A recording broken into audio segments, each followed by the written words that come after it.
थांब. आज मी जी गोष्ट तुला सांगणार आहे ती कोणत्याही जुन्या पुस्तकातील साधी गोष्ट नाही आणि नाही कुठल्याही हवीहवीशा वाटणाऱ्या उपदेशाची गोष्ट आहे. ही एक अशी खोल वेदना आहे, जी आपल्या आजच्या समाजात, आपल्या आसपासच्या अनेक घरांच्या चार भिंतीमागे दररोज रात्री श्वास रोखत असते. एक अशी असह्य वेदना, जी एक स्त्री आपल्या छातीवर खोलवर दाबून दररोज जगते आणि एक माणूस, एक नवरा आपल्या शांततेच्या मागे त्या जड वेदनेला लपवण्याचा पूर्ण प्रयत्न करतो. थोडे शांत मनाने विचार करा त्या मोकळ्या अंगणाबद्दल जिथे एकही खेळणं पसरलेलं नाही. त्या झोपडी खालील झोळ्याबद्दल ज्यात कधी काही भरलं नाही. त्या भिंतीबद्दल ज्या मुलांच्या हसण्याच्या आवाजासाठी वर्षानुवर्ष तळमळत आहेत. त्या आई-वडिलांबद्दल विचार करा, जे त्यांच्या आयुष्यातील सर्व कमाई, सर्व मेहनत, आपली तरुणाई रुग्णालयांच्या धावपळीत घालवतात. ते प्रत्येक मंदिराच्या पायऱ्यांवर जाऊन डोकं टेकवतात, दर्गामध्ये मनोकामना पूर्ण होण्यासाठी धागे बांधतात आणि डॉक्टरांच्या महागड्या कडव्या औषधांचा वापर करतात. एक स्त्री आपल्या शरीरावर कितीतरी सुया सहन करते. IVF सारखा वेदनादायक आणि खर्चिक उपचार करून घेत असते. वेगवेगळ्या प्रकारे तिची टेस्ट करत असते. ह्या आशेने की कदाचित यावेळी डॉक्टर काही चांगली बातमी देईल. कदाचित यावेळी तो ती 2 ओळी पाहील. त्यासाठी तिच्या डोळ्यांना वाट पाहावी लागली आहे. समाजातील स्त्रियांच्या टीकेला ती सहन करते. लग्न समारंभात जाण्यापासून घाबरते. कारण लोक तिला विचित्र नजरेने पाहतात. तिला त्रास देणारे प्रश्न विचारतात. पण जेव्हा डॉक्टर सगळ्या मोठ्या-मोठ्या रिपोर्ट्स पाहून, सगळ्या टेस्ट करून सांगतो, की सगळं अगदी सामान्य आहे. तुझ्या शरीरात कोणतीही कमतरता नाही. तुझ्या पतीचे रिपोर्ट्सही ठीक आहेत. पण तरीही काही कळत नाही, की का मूल होत नाही. तेव्हा त्या नवरा-बायकोच्या पायाखालची जमीन सरकते. त्यांचे मन खूप दुखावते. ते आतून पूर्णपणे कोलमडून जातात. त्यांना कळत नाही, की विज्ञान सांगतंय सगळं ठीक आहे, तर मग त्यांच्या हाती निराशा का येते? देव त्यांच्याबरोबर असं वाईट खेळ का खेळतोय? जर तुम्हीही अशा काहीतरी भयंकर वेदनेतून जात असाल किंवा तुमच्या घरात कुणी असा आहे, जो छोट्या बाळासाठी रात्रीच्या अंधारात रडत-रडत अश्रू लपवत आहे, तर आजचा हा व्हिडिओ पूर्ण पहा. कारण आज मी गरुड पुराण आणि त्यातील कर्मसिद्धांतांची ती अगदी गुप्त, रहस्यमय आणि भीतीदायक पानं उघडणार आहे. जी तुम्हाला सांगतील, की जेव्हा मेडिकल सायन्सचे मोठे-मोठे डॉक्टर हार मानतात, जेव्हा विज्ञानाचे सारे दरवाजे बंद होतात, तेव्हा खरी सत्यता काय असते? आज तुम्हाला कळेल, की एखाद्या घरात मुलगा-मुलगी न होणं ही साधी शारीरिक समस्या नाही आहे. ती तर यमलोकाच्या न्यायालयात चित्रगुप्ताच्या भीतीदायक डायरीत असलेल्या कर्मावर लावलेला एक भयंकर आणि अदृश्य टाळा आहे. आपण माणसं आपल्या लहानशा अज्ञानात विचारतो, की मुलगा होणं फक्त एक बायोलॉजिकल गोष्ट आहे. ही एक प्रक्रिया आहे. नवरा आणि बायकोच्या मिलनाचा एक शारीरिक परिणाम आहे. आपल्याला वाटतं, की जर शरीर निरोगी असेल, तर नक्कीच मूल जन्माला यायला पाहिजे. पण गरुड पुराण आणि आपल्या प्राचीन शास्त्रांनी या विज्ञानापेक्षा बरेच पुढे जाऊन सांगितलं आहे. गरुड पुराण म्हणतो, की कोणतीही आत्मा स्वतःच्या मनाप्रमाणे कुणा आईच्या गर्भात जाऊ शकत नाही. गर्भधारण हे फक्त 2 शरीराचा मेळ नाही, तर हे संपूर्ण विश्वातील सर्वात मोठी, सर्वात पवित्र आणि सर्वात गुंतागुंतीची आध्यात्मिक प्रक्रिया आहे. जेव्हा नवरा-बायको मुलासाठी प्रयत्न करतात, तेव्हा त्या क्षणी यमलोकात चित्रगुप्त त्यांची वही म्हणजेच खाते उघडतो. तो बघतो की या दोघांच्या कर्माच्या खात्यात काही खास संबंध आहे का? ब्रह्मांडात अशी काही आत्मा आहे का, जिचा त्यांच्यासोबत फार जुना व्यवहार बाकी आहे?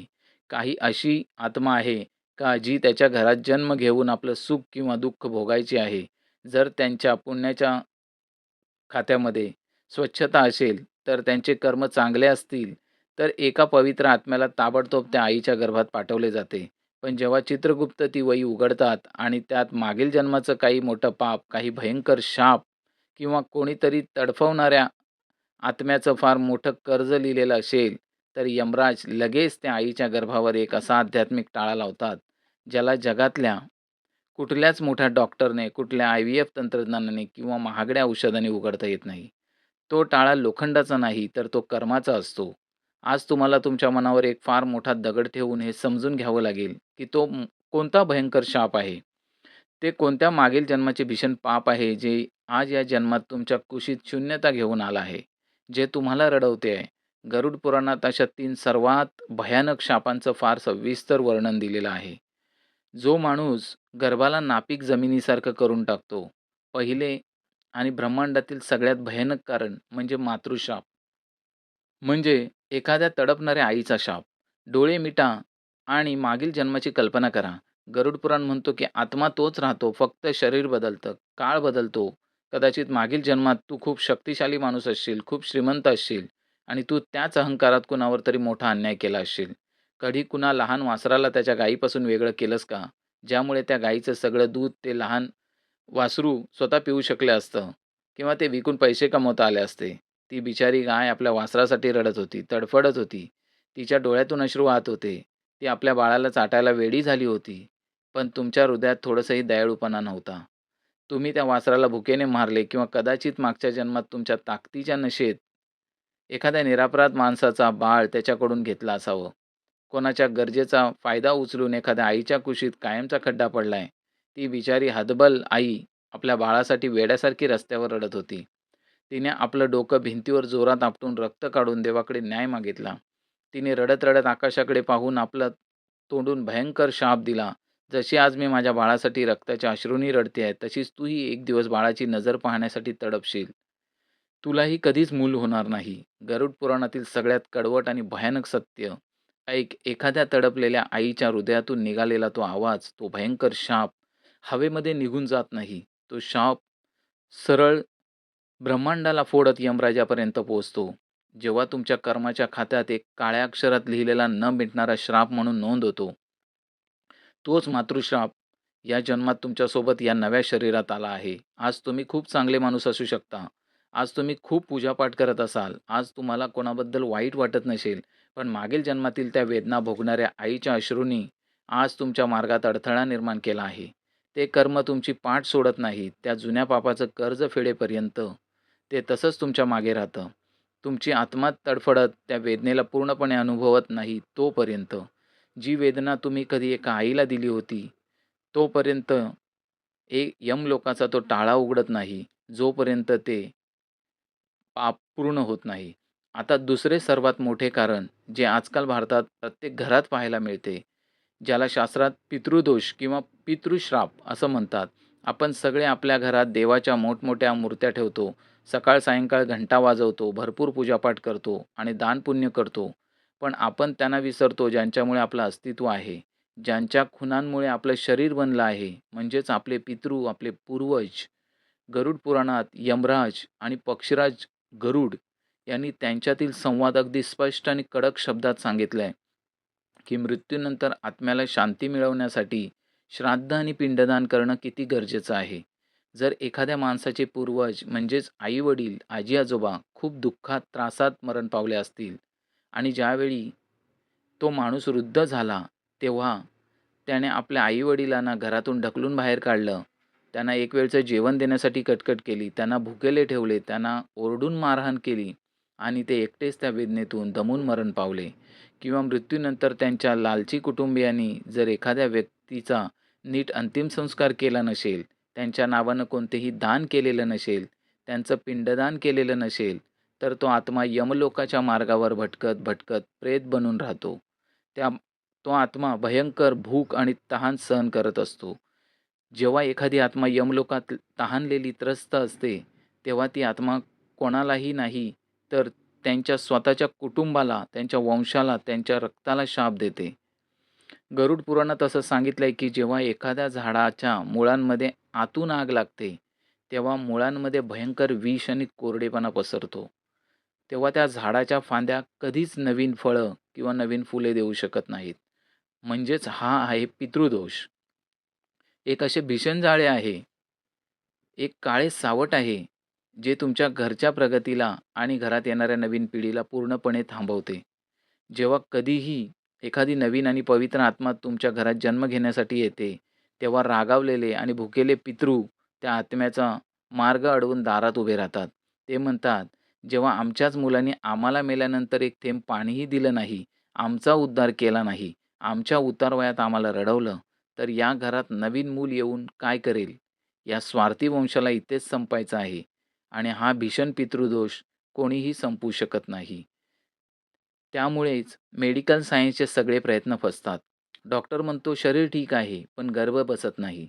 स्त्री वारंवार आशा धरते, पण काही दिवसात ती आशा परत तुटते. कारण अडथळा शरीरात नाही, तर तुमच्या वातावरणात आणि तुमच्या कर्माच्या त्या काळ्या धाग्यात आहे. एक सेकंद थांबा. मला माहीत आहे तुम्ही आतून बेचैन होताय. तुम्ही विचार करत असाल, की मी माझ्या आई-वडिलांची खूप सेवा केली आहे. मी कधीही कोणत्याही गायीला त्रास दिला नाही. मी नेहमी सगळ्यांचे भले केले. मग माझ्याबरोबर असा अन्याय का होत आहे? माझी गोष्ट खूप लक्षपूर्वक ऐका. कारण आता मी गरुड पुराणातील तिसरं सत्य सांगणार आहे. ते ऐकल्यावर तुमच्या अंगावर काटे उभे राहतील आणि कदाचित तुम्हाला तुमची एखाद्या लहानशी केलेली चूक देखील आठवेल, जी तुम्ही फार छोटी समजून विसरले देखील असाल. ती भयानक गोष्ट म्हणजे जीवघेणा मृत्यू किंवा भ्रूणहत्या याचा भीषण शाप. आजच्या या आधुनिक आणि स्वार्थी समाजात लोक आपल्याला सोयीस्कर वाटण्यासाठी मोठमोठे पाप करतात आणि त्यांना वाटतं की कोणी बघितलं नाही तर काही पाप नाही. तुम्ही कधीही आपल्या या जन्मात किंवा मागील जन्मात जन्माला येण्याआधीच बाळ मारलं आहे का? काय तू कधी तुझ्या कोणत्याही अडचणीत मुलगा किंवा मुलगी यांचा भेद करून किंवा फक्त आपल्या इच्छेसाठी आपल्या गर्भात असलेल्या नाजूक जीवाला डॉक्टरांच्या साधनांनी कापून टाकलं आहे का? गरुड पुराणात खूप दुःखद शब्दात लिहिलेलं आहे, की जेव्हा एखादी आत्मा आईच्या गर्भात प्रवेश करते, तेव्हा ती खूप नाजूक, खूप असहाय्य आणि देवतेसारखी असते. त्या निरपराध आणि लहान जीवाला कोणतीही चूक न करता त्याच्या आईच्या पोटातच तुकडे-तुकडे करून मारलं जातं. तेव्हा ती तडफडत असते. आत्मा थेट देवाकडे जाते आणि रडत-रडत न्याय मागते. मग ती विचारते, "हे देवा, मला त्या शरीरात का पाठवलं, जिथे मला जन्म घेण्याचा आणि जग जग पाहण्याचा हक्कच मिळाला नाही? माझी कोणतीही चूक नसताना मला मरण का दिले गेलं?" त्या न जन्मलेल्या बाळाचं ओरडणं, त्याच्या वेदना हा ब्रह्मांडाचा सगळ्यात मोठा शाप बनतो. ज्यांनी त्यांच्या सोयीसाठी एखाद्या आत्म्याचा मार्गच बंद केला होता. निसर्ग पुढच्या जन्मात किंवा त्या जन्मातच त्यांच्यासाठी संततीचा मार्ग कायमचा बंद करतो. देव म्हणतात, की ज्याने आयुष्याचा सन्मान केला नाही, जो रक्षक म्हणूनच स्वतः भक्षक झाला, त्याला पुन्हा कोणत्याही आत्म्याचा किंवा कोणत्याही आत्म्याला जन्म देण्याचा, नवीन सृष्टी निर्माण करण्याचा अधिकार नाही. आणि ही गोष्ट फक्त माणसांपुरती मर्यादित नाही, तर तुम्ही मागच्या जन्मात कुठल्याही सापाच्या बिळाला नष्ट केलं असेल किंवा कुठल्याही प्राण्याच्या संपूर्ण वंशाला संपवून टाकलं असेल किंवा कुठल्यातरी चिमुकल्या पक्षाच्या घरट्याला आग लावली असेल, ज्यात त्यांचे लहान बाळ होते, जे उडू शकत नव्हते, तर याला शास्त्रांमध्ये सर्पश्राप किंवा जीवहत्या म्हणतात. त्या लहान जीवांच्या मृत्यूच्या वेळी निघालेला शाप थेट तुमच्या वंशावर प्रहार करतो. ते तुमच्या कर्माच्या खात्यात असे विष मिसळते, की तुम्ही लाख प्रयत्न करूनही, मनापासून प्रार्थना करूनही तुमच्या पोटात मूल बसत नाही. मग असा प्रश्न पडतो, की ज्यांच्याकडे मुलं नाहीत, ते कायमचे पापी असतात का? त्यांचं दुःख कधी संपणार नाही का? ते आयुष्यभर समाजाच्या टीकास्त्रांना तोंड देत राहणार का? नातेवाईकांच्या चिडवण्याला सहन करत राहणार का? आणि अखेर एकटेच या जगातून निघून जाणार का? तर नाही, अगदीच नाही.